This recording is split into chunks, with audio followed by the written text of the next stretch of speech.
আসসালামু আলাইকুম এভরিওয়ান। আজকে আপনাদের সামনে হাজির হয়েছি নতুন একটা রেসিপি নিয়ে। আজকের রেসিপিটি হলো ট্যাংরা মাছ দিয়ে মূলার তরকারি রান্না। চলুন আজকের রেসিপিটি শুরু করা যাক। এজন্য প্রথমে একটি প্যানে রান্নার তেল নিয়েছি, এবার রসুন দিয়েছি, এবার পেঁয়াজ কুচি দিয়েছি,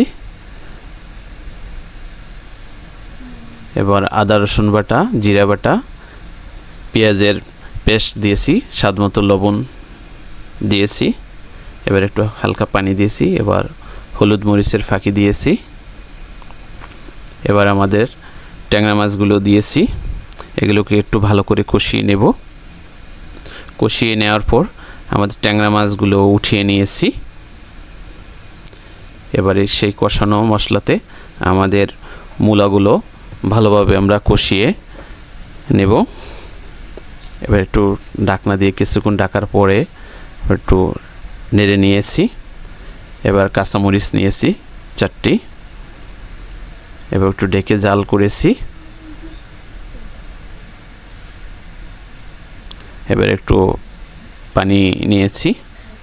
এবার আমাদের সেই ভেজের কষানো ট্যাংরা মাছগুলো দিয়েছি।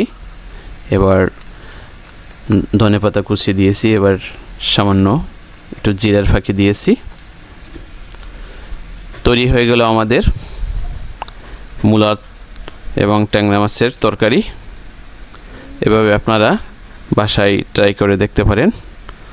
আল্লাহ হাফেজ।